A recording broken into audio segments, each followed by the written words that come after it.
is Caitlin, and if you don't know me, I am a Midwest artist who loves to read. Hooray!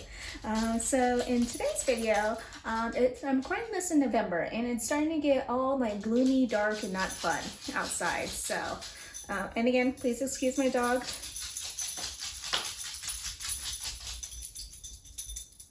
For the noises he makes. But anyway, since it's all kind of dreary and dark out this November, I decided to do a rainbow reading challenge.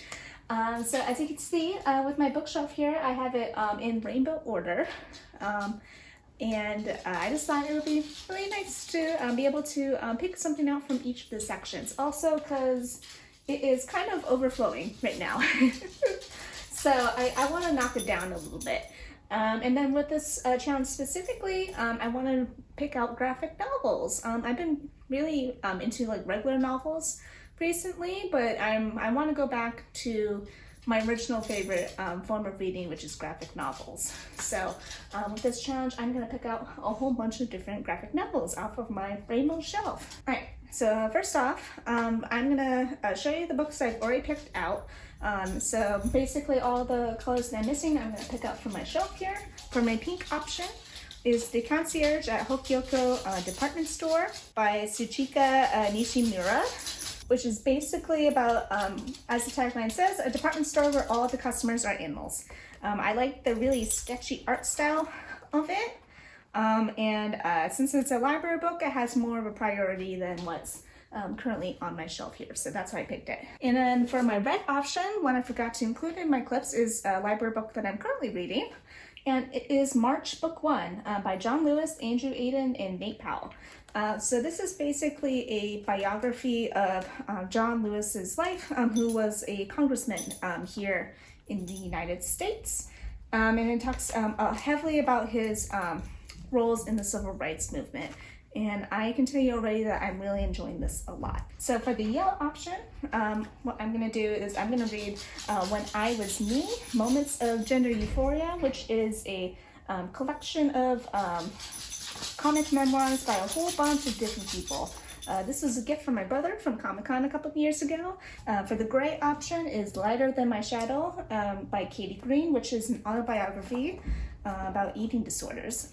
So I do love a good graphic memoir, so this would be a good choice. Okay, other ones that I've already picked out for the, there we go. For the green option, I'm going to do Bug Boys by Laura Knetzger, which it's based about two bug boys, and it's very Adventure Time coded, so I'm excited for this one. Now we're going to jump down to the brown section.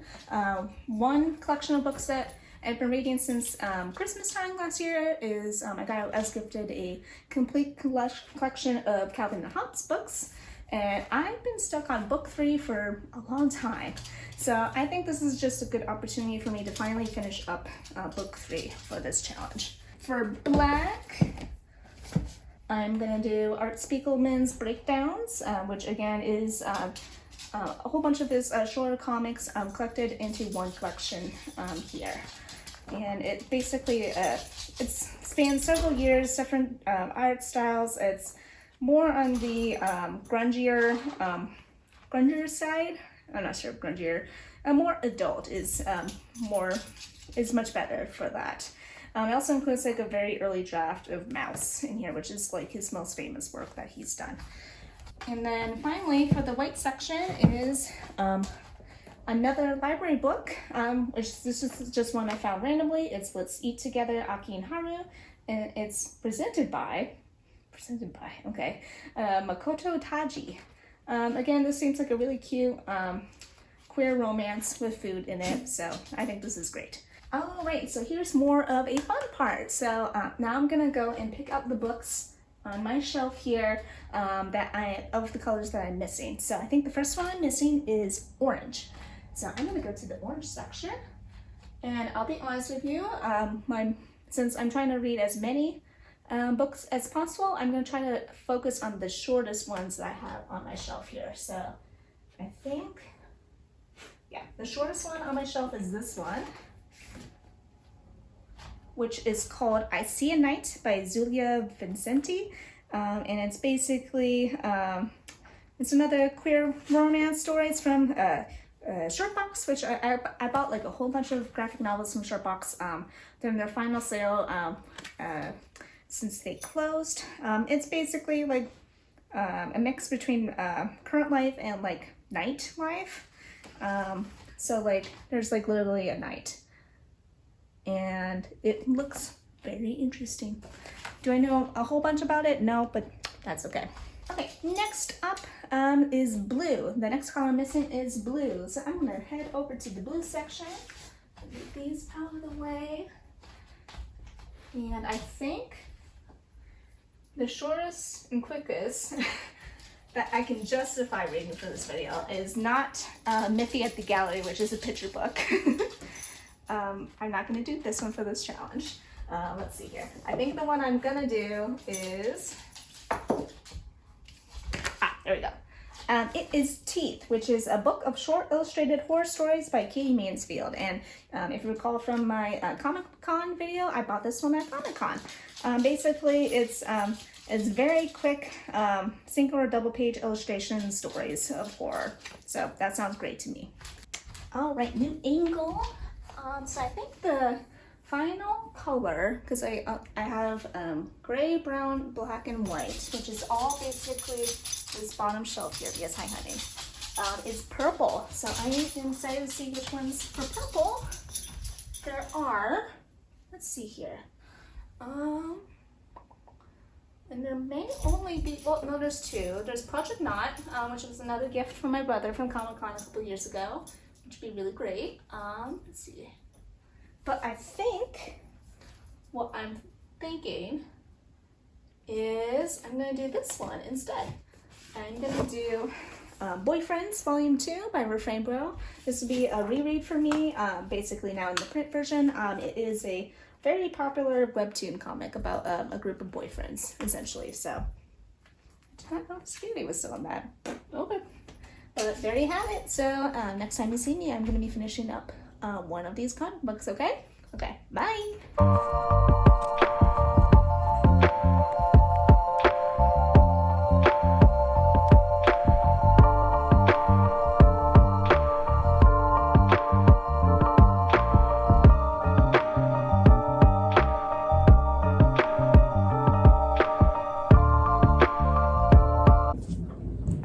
Hello! I finished up my first book for the Rainbow Challenge that I'm doing. I finished up the red section by reading March Book 1, written by John Lewis, Andrew Aiden, and illustrated by Nate Powell. And I really enjoyed this book. It is, it's such an interesting perspective to read about because you, like, at least in, like, America history teachings, like, we just, like, acknowledge like the 60s and the Black Civil Rights movement, but we don't as go in deep to it as we should. And it's very interesting learning about John Lewis's own history, his perspective during the Civil Rights movement, especially like his trainings under the nonviolence systems of protests that he and the groups that he was involved with performed. It's very enlightening. It's also very interesting just learning about his background of being interested in being a sermoner, a pastor, giving speeches. Like he would give like speeches to his chickens on the farm, which is really funny. And like he had a very deep want to bring change to the world. By using his words, using nonviolent action, and it was an interesting perspective to read it. I'm usually not the biggest fan of like more, let's see, this is a good page. Yeah, this will be a good page. Of like more like brushy ink stroke artwork, but I think it actually works out well for this graphic novel because since basically it's talking about his own memories in a more brushier, looser style. To me, conveys better when you're remembering something, because memories are more fuzzy than actually like in the moment living the experiences. So my only wish is that this is just like a trend in some graphic novels. It's the same with Mouse being published in part 1 and part 2, Persepolis 1 and 2, stuff like that. I just wish like all of March was in one compendium. At least this edition is it. I think after they finished publishing book 3, they finally made a compendium, but I don't know. It's not my favorite style of publishing out there. But anyway, I gave this a 4.5 out of 5, and I'm definitely interested in reading the rest of the series.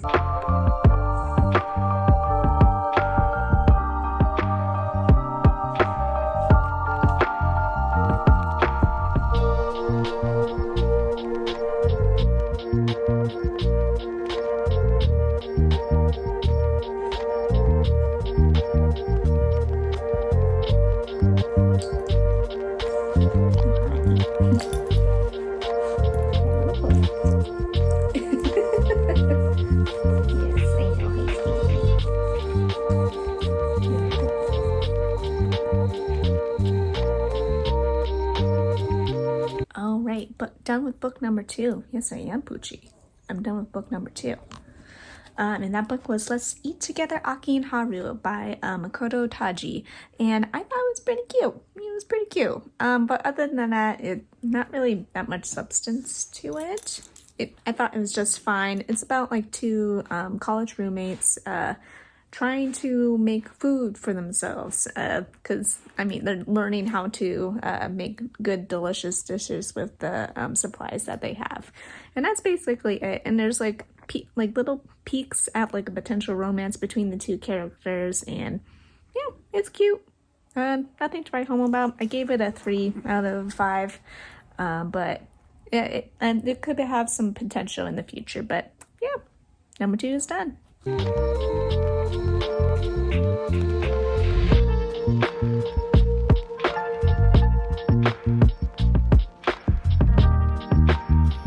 Two sides of my brain.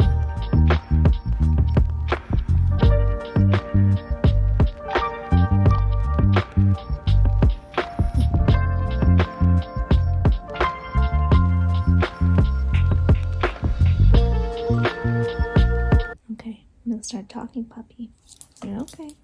I'm just talking. I can talk. You're fine. You're fine. Oh, excuse you. Okay. Well, and anyway, as I was saying, I just finished up book 3 of the Complete Calvin and Hobbes series that they have there. There's 4 books.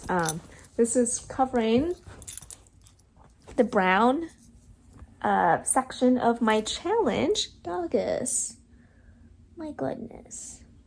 It's covering the brown section of my challenge. This one's just more of like a personal pick, since I've been like reading this complete edition since like the end of December last year. It was a Christmas gift last year, and I've just been stuck on book 3 for a long time, so this challenge was a nice excuse to get it all done. If you don't know about Calvin and Hobbes, it's by Bill Watterson. It's a comic strip that was from the 90s. And it's just really well known for all of the smart dialogue, and there's also lots of talks about philosophy, religion, all sorts of fun stuff like that. It is a very, very smart comic. And I've been very much enjoying myself reading it all, especially since like I've read like some small editions of it, like just small collections of it before, but it's really great to be able to read the whole entire series. So yeah, all right, on to the next book.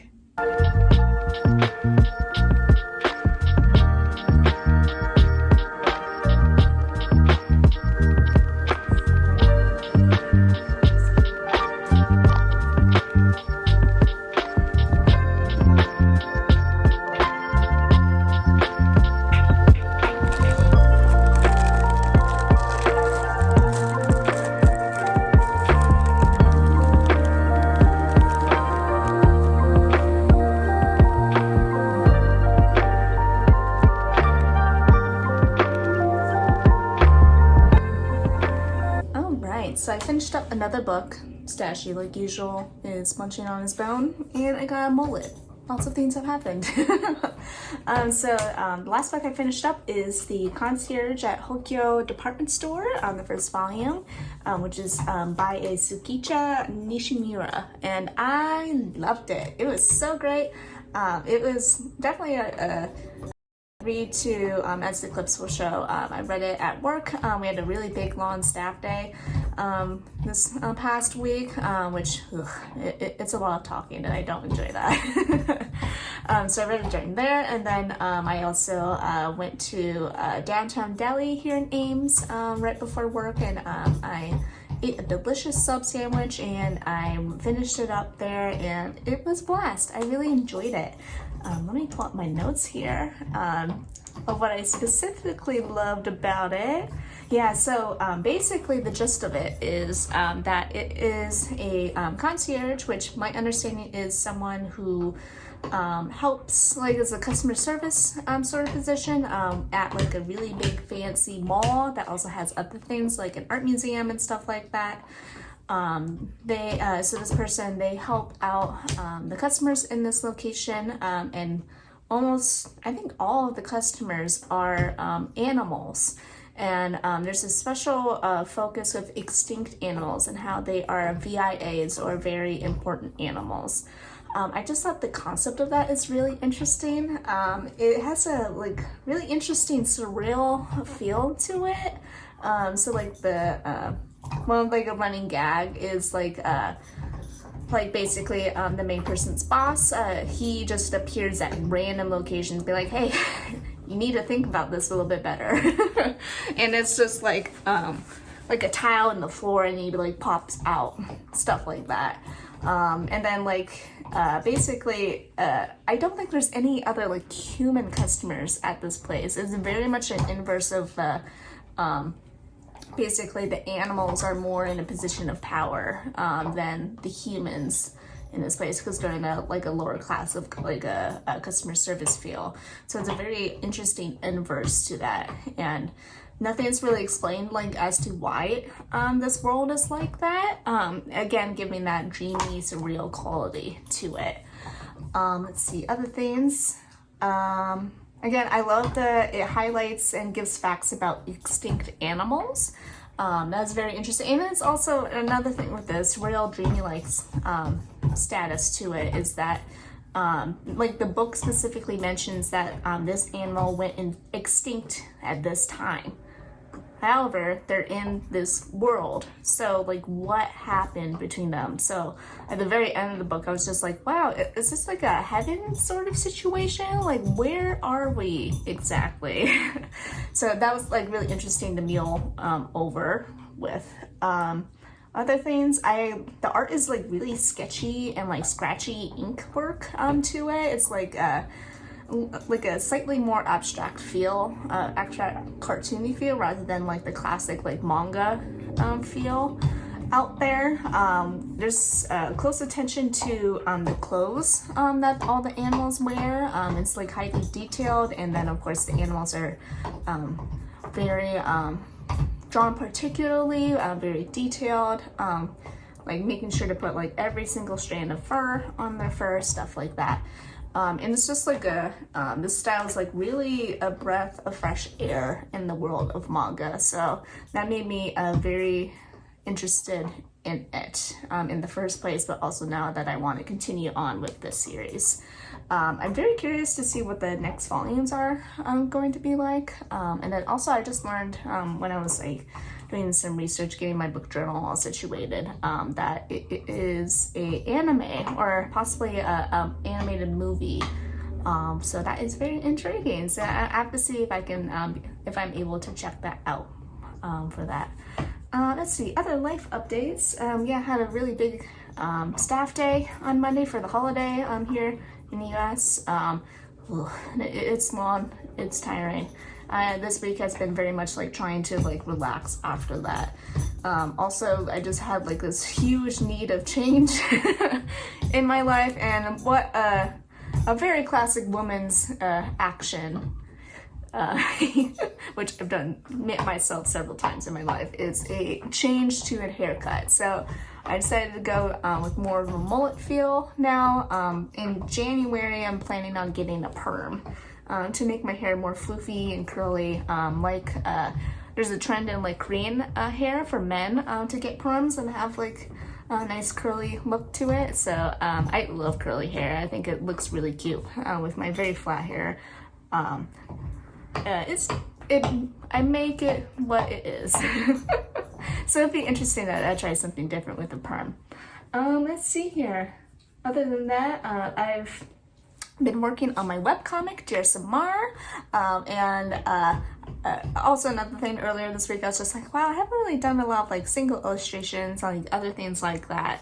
But like I looked back to see like how many pages I worked on Dear Samar this year, and like it's around like a little bit over 50 pages, which is given like how long I've been publishing my webcomic, that is like a credible amount made this year, which is fantastic. And also I'm just like really pleased because I'm finally drawing like a climactic scene that I've been wanting to draw for a long time, and it's gonna be out in like a couple weeks since I lost my buffer with publishing pages, but I am so excited. Oh, it's gonna be so fun.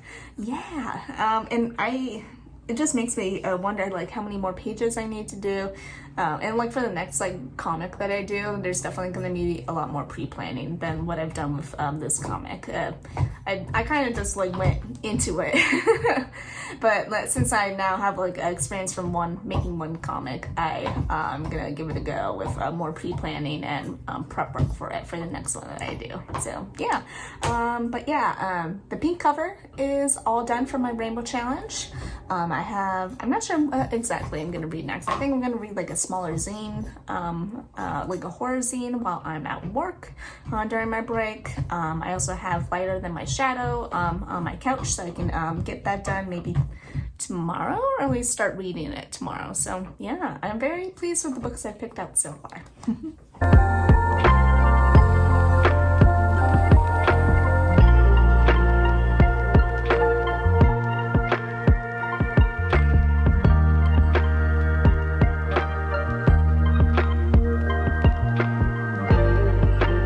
Alright, new day, new book is done. No in-action shots of me reading it because it was really quick. I got it done like in like 5 minutes on my lunch break at work yesterday, so I just didn't bother. Also, if you can hear Stashy munch, it's munch time for him. Don't worry about him. So what I read was Teeth. Ooh, there it is Teeth by Katie Mansfield. I got this while I was at Comic-Con this past season, and I was so excited to see like a feminist horror comic out there, so I was like, I need to buy this. At minimum, I'm really glad to have been made aware of Katie Mansfield's art, as well as her clothing company that she does, that's called Tragic Girls Company, which is where I follow her online. So as for the book itself, I have to give it a 3 out of 5. I think like there's some concepts there that are interesting. My favorite one out of the collection was the titular one of Teeth. I thought that one was really well done. It just felt weird as coming into it as like a comic lover, because I think the main issue of it is the formatting and the pacing of the stories, because like there's only like maybe 1 or 2 pages out of the actual whole entire book that have like panels like that, like a typical comic. It felt more like a horror picture book, and sometimes it just felt like there wasn't enough in it. Like for example, like 2 pages in a row would just be text, and it's good text design, but if the story isn't as up to par as I want it to be, then it's gonna go down a few notches in my opinion. So at minimum, this is a great reference for artwork and for horror stories, feminist horror stories that I want to make in my art, but overall it's a meh. It's okay.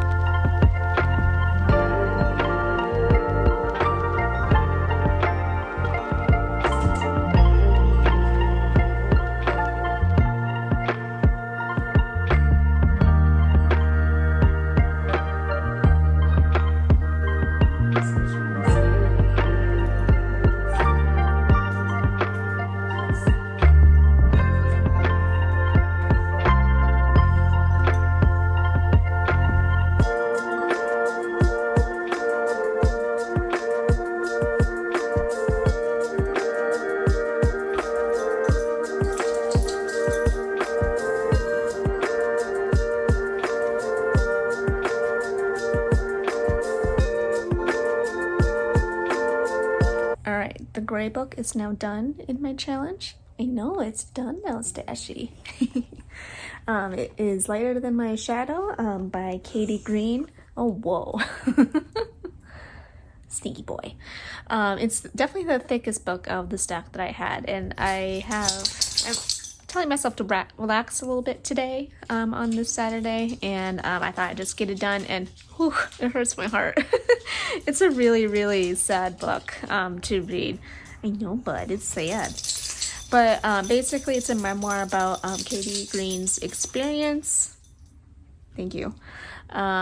With eating disorders and recovering, how it can be a cyclical process, and it's sad. It's really sad. Also touches briefly, well, not briefly, it does touch a lot about sexual assault as well, so just keep that in mind if you're thinking about reading this book. It's, I think that like one of the most heart-wrenching things is how Katie Green depicts herself and her figure throughout the book, because you can really see how she saw herself back when she was a kid, of how her body looked versus like what the reality was. And yes, honey. Oh, hello. I know, hi. And you can see how like exaggerated her thoughts were attributed to her body, and also just how you can see how sickly thin her body was too at certain parts of her life, and that was heart-wrenching. Also, it was very interesting at the end of the book where she finally finds a therapist that really works for her, like truly works for her without any ill intentions.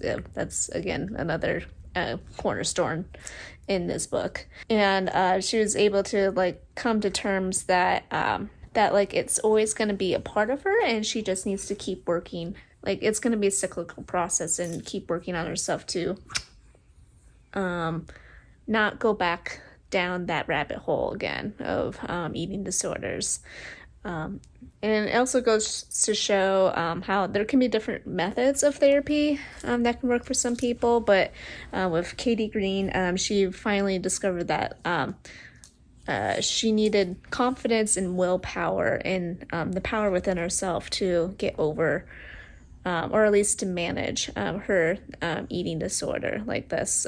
It reminds me similarly to like my mental health, not with like eating disorders, specifically with anxiety, and we both share the element of perfectionism and trying to have control in one's life. So hearing her experience with trying to have perfectionism and using it in a different avenue to how I do with my life, with her like trying to like control it with her body, is really interesting. Also really, really, really sad. So yeah, great book. I'm not gonna rate it because it feels weird to rate a memoir like this, but it's really good. It's really good. I originally put it down to read as it's part of my 100 graphic novels list that I have, like the greatest novels of all time, and I can really see why this was on the list. So I would recommend that you check it out. But of course, check out trigger warnings, please.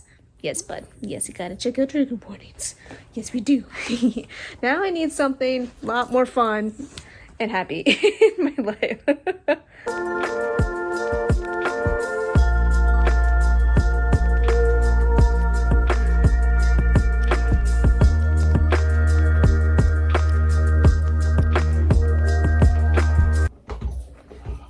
Usual, my dog is munching on his bones, so please excuse him. But welcome to a new location, aka my bedroom, where it's all comfy cozy, all the stuffies, including smallest dude.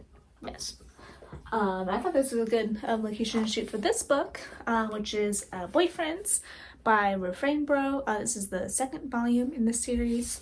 I decided to just like read it before bed last night, and I used to like read all the time before bed, but like something switched, and like that doesn't help me like fall asleep anymore. So But yeah, I was just in the mood to like flip through something like nice and casual, and this was a good book for me. This is for the purple category of my challenge. I wanted to get this one done because it's technically a reread since I read it on Webtoons before. I want to add this onto my normal shelf. But yeah, it's basically a cute little story about a group of boyfriends. They're in a polyamorous relationship. There's the jock, a nerd, a goth, and a prep. So they all have these like archetypes to them, and it makes it so they have interesting dynamics between them. And it's just very cute. It's very episodic, so it's very light, very fun. And I really do enjoy it. It's really cute. I think the writing can be kind of cheesy and cringy sometimes, so it's not like my absolute favorite at all. But I do like the art style of it. I think the color scheme is quite nice. It's really pleasing to the eye. It's lots of like pinks and pastel colors and stuff like that. In this volume, they showed off a lineless style. Let me show you a good page for that. So that's like the regular style over here, and that is the lineless style they did for basically a Little Mermaid AU that they did with the boyfriends. And it's such a beautiful look to it, and it's always a special treat when I encounter lineless styles like that, because I want to do more of that for my own artwork.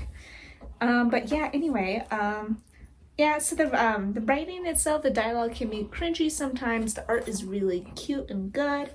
I was thinking about it this morning, and I think what I would like more in this series is more stories in the girlfriends side of things. So there's like two sets. So the main characters are the boyfriends, their relationship, and then there's another group of girls that go to the same college that have very similar archetypes to the boys, but they're in their own poly relationship to one another, and it's very refreshing when I see stories with them in this webcomic. I think there is like a very clear, there's like differences between, it's not like one-to-one, like this is like the girl version. No, they have their own personalities and stuff like that, and like at times it just feels like they're a lot more smarter than like the boys, like the main characters, and it makes it more of a enriching story whenever they come along. So,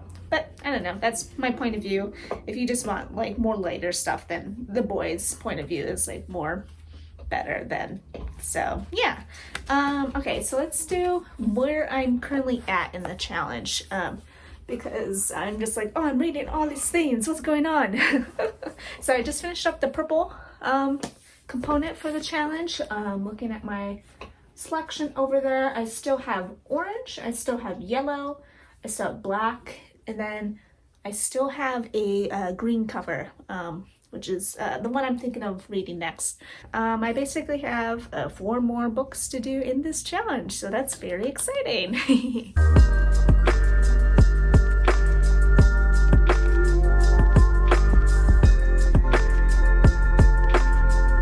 All right, quick update. I finished Bug Boys by Laura Knetzger yesterday. Yeah, it was good. It was basically like, it was described to me as Adventure Time, but with bugs. And I enjoyed it. Especially more like the later seasons of Adventure Time where it's more philosophical. So if you like that kind of stuff, go give it a go. All right? All right, thanks, Buck.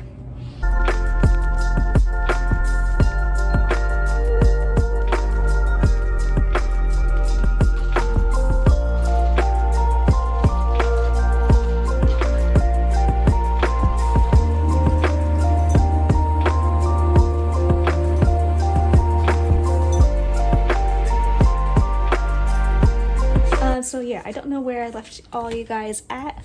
I decorated for Christmas. I was in the mood for it, so I have fun lights up now, so yay. So I am down to 3 final books. I decided to get a lot of reading done this morning. I'm a little bit art blocked, honestly, so thought this would be a good thing to work on. The final 3 books I need to read is When I Was Me, which is an anthology about gender euphoria, which I'm right in like the middle of it, and I am loving it a lot. It is fantastic. The other 2 I need to read before I finish this challenge is I See a Night, again by Xulia Vicente, which is another very short one, so that would be very quick to bang out. And finally, this one is probably going to take me more time than I think it's going to take me, but it's Art Spiegelman's Breakdowns, which is like all of his shorter comics compiled together. So that's going to be very fun to enjoy.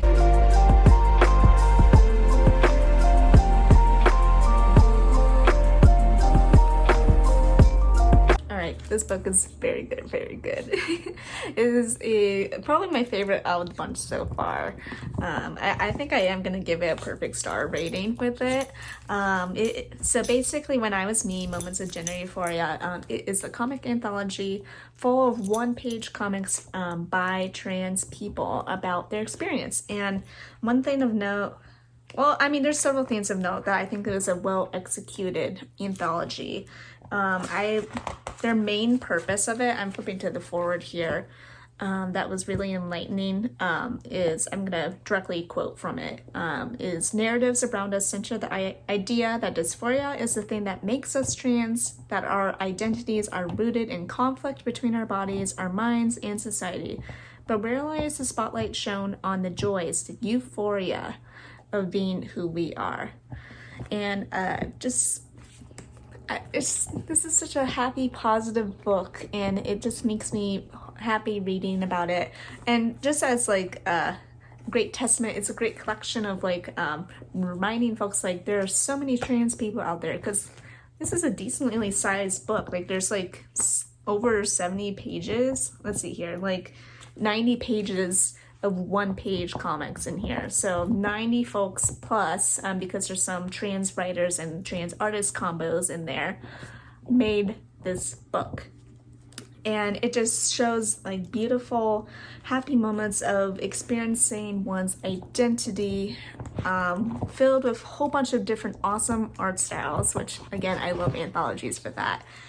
And especially, this is really nice to read.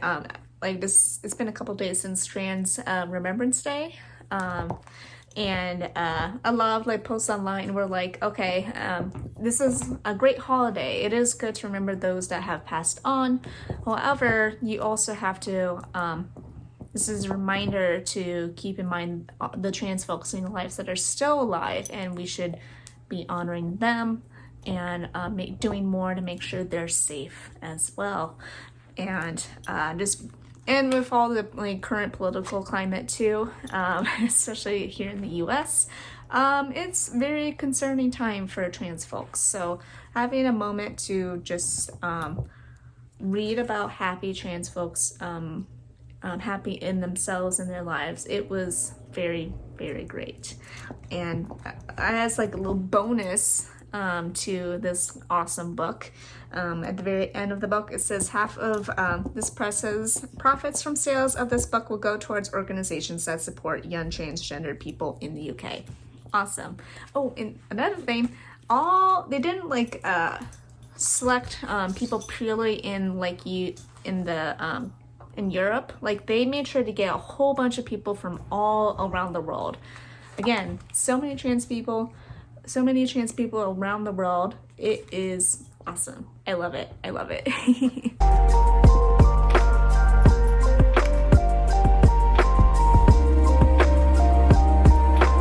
Okay, another one was done very, very quick. It was the I See a Night by Xulia Vicente. I really did like it. It's hard to explain the story because it's only 40 pages long. But basically, if you read the short story Six Deaths of the Saint, which has been popular online, it has similar themes to it as with this comic here. The art is really good. The gist of it is that this girl has basically, I'm not sure if I want to say follower, like a ghost of this night lady who is eternally damned to follow her the rest of her life. And basically the story progresses through the young girl's life. And it was good.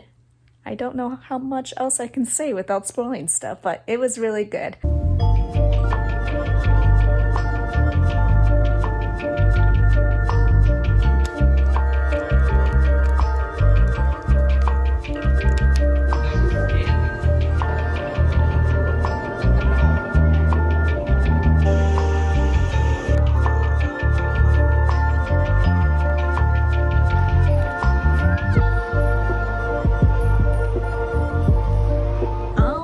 And that's the challenge, hooray!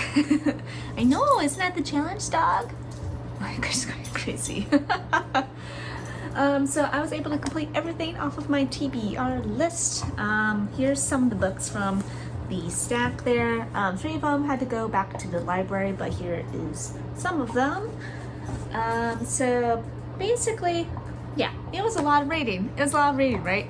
I was comparing my reading stats from last year and the following months that I did on Storygraph, and I read a lot. This is the most productive reading month I've had in a while, so that was really fun.